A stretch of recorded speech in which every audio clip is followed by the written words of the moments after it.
Bismillahirrahmanirrahim. Assalamualaikum warahmatullahi wabarakatuh. Perkenalkan, nama saya Alima Ramadhani dengan NIM 2314010206 dari kelas PAIE. Apa kabar anak-anak ustazah? Baiklah, sebelum kita memulai pembelajaran, ada kalanya kita membaca basmalah. Bismillahirrahmanirrahim. Baiklah, sebelum ustazah menyampaikan tentang tata cara berwudu, ada kalanya ustazah di sini menyampaikan apa pengertian wudu. Wudu ialah membasuh sebagian anggota badan tertentu. Sebelum kita mengerjakan sholat, ada kalanya kita berwudu terlebih dahulu, karena wudu merupakan syarat sahnya sholat. Baiklah, sebelum kita masuk kepada materi tentang cara berwudu, di sini ustazah juga akan menyampaikan syarat-syarat wudu. Syarat-syarat wudu itu yang pertama ialah beragama Islam. Seorang Islam sebelum mengerjakan sholat, ia harus berwudu terlebih dahulu. Yang kedua ialah balik. Balik ialah mencapai usia atau dewasa. Yang ketiga ialah berakal.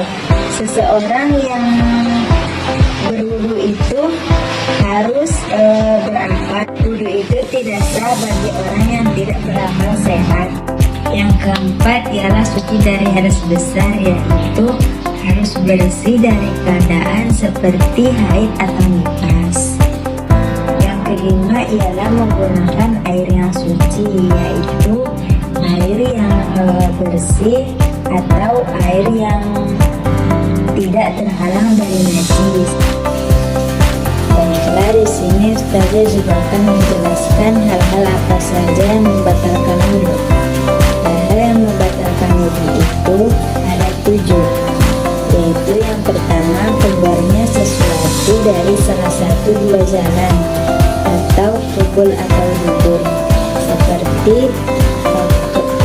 seperti buang angin, buang air kecil ataupun buang air besar, dan seperti keluarnya cairan seperti mani, mazi atau wadi. Yang kedua, tidurnya yang menghilangkan kesadaran penuh, yaitu apabila seseorang dalam keadaan yang memungkinkan keluarnya angin tanpa terasa, maka wudhunya dinyatakan batal. Namun jika seseorang tidur dalam keadaan tidurnya itu ringan atau dalam posisi duduk tapi posisinya itu tetap, maka wudhunya dinyatakan tidak batal. Yang ketiga yaitu hilangnya akal atau kesadaran, yaitu seperti mabuk, pingsan atau gila. Yang keempat ialah bersentuhnya kulit dengan lawan jenis yang bukan mahram, yaitu apabila bersentuh kulit laki-laki dengan wanita yang bukan mahram tanpa ada penghalangnya, maka wudhunya dinyatakan batal. Yang kelima, keluar darah yang mengalir, yaitu apabila keluar darah yang mengalir dari luka dan keluar dari tubuh, maka wudhunya dinyatakan batal. Yang keenam ialah muntah dengan jumlah yang banyak, yaitu apabila muntah dengan jumlah yang banyak, maka wudhunya dinyatakan batal. Yang ketujuh ialah menyentuh kelamin atau kemaluannya manusia, yaitu apabila menyentuh kelamin atau kemaluannya manusia dengan telapak tangan yang dalam, maka wudhunya dinyatakan batal. Baiklah, sebelum kita mengerjakan wudu, ada baiknya kita mengerjakan sunnah-sunnah wudu. Sunnah-sunnah wudu yang pertama ialah membasuh kedua telapak tangan sebanyak 3 kali. Yang kedua, berkumur-kumur sebanyak 3 kali. Lalu yang ketiga, membasuhkan air ke dalam hidung sebanyak 3 kali atau beristinsya. Baiklah, jadi tata cara berwudu yang pertama adalah membaca basmalah. Yang kedua, membasuh kedua telapak tangan sebanyak 3 kali. Lalu kumur-kumur sebanyak 3 kali. Lalu memasukkan air ke dalam hidung atau beristinsya. Ini dilakukan sebanyak 3 kali. Lalu kemudian niat berbarengan dengan membasuh wajah dengan niat nawaitu wudu'a li rabbil hadasil asghari fadlillahi ta'ala. Membasuh wajah ini sebanyak 3 kali.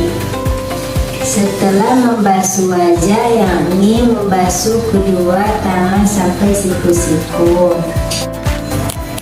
Pembasuhan tangan ini harus rata sampai siku-siku. Tangan kanan 3 kali, lalu kemudian tangan kiri 3 kali. Setelah itu mengusap sebagian kepala sebanyak 3 kali. Lalu kemudian mengusap kedua telinga sebanyak 3 kali. Yang terakhir ialah membasuh kedua kaki. Membasuh kaki ini dilakukan sebanyak 3 kali. Yang pertama membasuh kaki kanan dan membasuh kaki kiri. Disunahkan untuk menyelani pakai jari-jari tangan. Disunahkan menghadap kiblat lalu membaca doa setelah berwudu, yakni doanya asyhadu an la ilaha illallah wa asyhadu an la syarikalah wa asyhadu anna muhammadan abduhu wa rasuluh. Allahumma ja'alni minat tawabina wa ja'alni minal mutatahhirin wa ja'alni min ibadika sholihin. Baiklah anak-anak, di sini kita juga akan bermain sambil bernyanyi. Baca basmalah sambil cuci tangan. Kumur-kumur basuh hidung, basuh muka. Tangan sampai ke siku, kepala dan telinga. Terakhir basuh kaki lalu doa.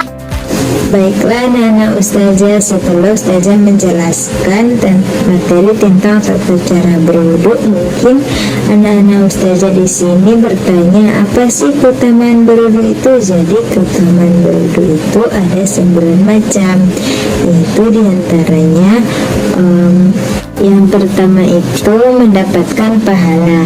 Nabi Muhammad SAW bersabda bahwa setiap anggota tubuh yang dibasuh ketika berwudu itu akan mendapatkan pahala.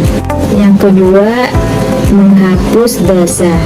Rasulullah SAW juga bersabda bahwa wudu yang sempurna itu dapat menghapus dosa seolah-olah dibawa oleh air yang mengalir. Yang ketiga ialah menjadi ahli iman. Jadi menjaga wudu itu dapat menjadikan kita menjadi orang yang beriman dan menjadi orang yang bertakwa. Yang keempat, bercahaya di hari kiamat, bahwa umat Nabi Muhammad SAW ketika berwudu, maka di hari kiamat akan mendapatkan mukanya itu akan menjadi putih bercahaya. Yang kelima ialah mendapat balasan surga. Menjaga wudu dapat membawa kita menuju ke surga. Yang keenam ialah mendapat setengah iman. Rasulullah SAW juga bersabda bahwa bersuci itu ialah sebagian dari iman. Yang ketujuh ialah menjadi pondasi amal ibadah. Berwudu dapat menjadi pondasi amal ibadah untuk selanjutnya. Yang kedelapan ialah menjaga kesehatan kulit. Dengan berwudu dapat menjaga kesehatan kulit. Dan terakhir ialah meningkatkan kesegaran tubuh. Membasuh dan membersihkan tubuh dengan air yang dingin dapat meningkatkan energi daya tahan tubuh. Baiklah anak-anak ustazah, setelah ustazah menjelaskan materi pada hari ini, apakah ada yang ingin bertanya? Jika tidak ada yang ingin bertanya, mungkin ustazah harap apa yang telah disampaikan oleh ustazah, semoga anak-anak bisa menerapkannya dalam kehidupan sehari-hari. Wassalamualaikum warahmatullahi wabarakatuh.